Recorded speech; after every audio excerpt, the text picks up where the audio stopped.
আমি শ্রী গোপালচন্দ্র দাস আলোচনা করব গজকেশরী যোগ সম্পর্কিত বিষয় নিয়ে।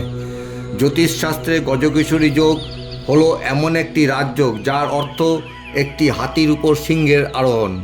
এই যোগ একটি সর্বোত্তম শুভ বা শক্তিশালী যোগ হিসাবে বলা হয়ে থাকে, যা জ্যোতিষশাস্ত্রে বিশেষ গুরুত্ব বহন করে। গজকেশরী যোগ তৈরি হয় যখন বৃহস্পতি এবং চন্দ্র কোনো এক রাশিতে একসঙ্গে অবস্থান করছে, অথবা জন্মকুণ্ডলিতে বৃহস্পতি যখন কেন্দ্রে বা চাঁদ যে রাশিতে বৃহস্পতি স্থাপিত হয় সেখান থেকে চতুর্থ, সপ্তম বা দশম ঘরে অবস্থান করে, বা দৃষ্টিগত দিক থেকেও গজকেশরী যোগ তৈরি হয়ে থাকে। চন্দ্রের উপর বৃহস্পতির দৃষ্টি বা বৃহস্পতির উপর চন্দ্রের দৃষ্টি, এই সময় গজকেশরী যোগ তৈরি হতে পারে।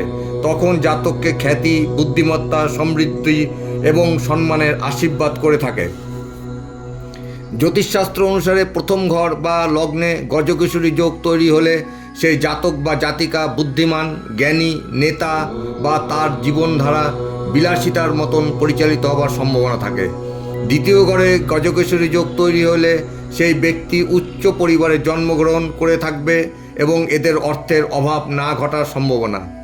তৃতীয় ঘরে এই যোগ জাতকের ভ্রাতা ও ভগ্নীদের কর্মে উচ্চপদ লাভ ও জাতক সমাজে সম্মানিত হয়ে থাকার সম্ভাবনা।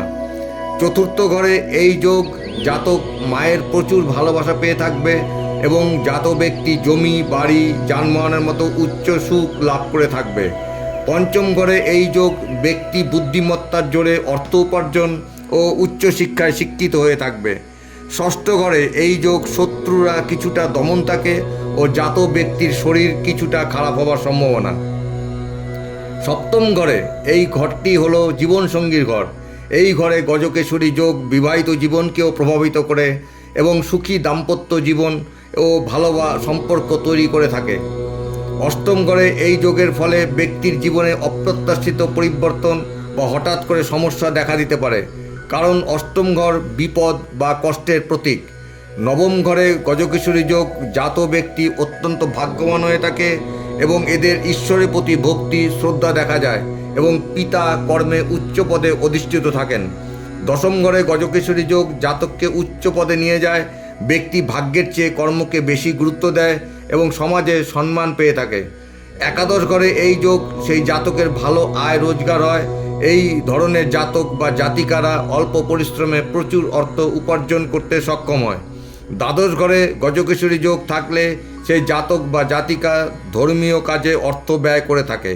সর্বশেষ বলতে চাই যে গজকেশরী যোগের প্রভাব শুধু রাশি বা ঘর অনুযায়ী বিবেচনা না করে এর সাথে ব্যক্তির জন্মছক, গ্রহের অবস্থান এবং অন্যান্য গ্রহের প্রভাবের উপর বিশ্লেষণ করে সঠিক ফল নির্ধারণ করা প্রয়োজন। উপযুক্ত শিক্ষিত জ্যোতিষের পরামর্শ গ্রহণ করুন। আজ এই পর্যন্ত। নমস্কার।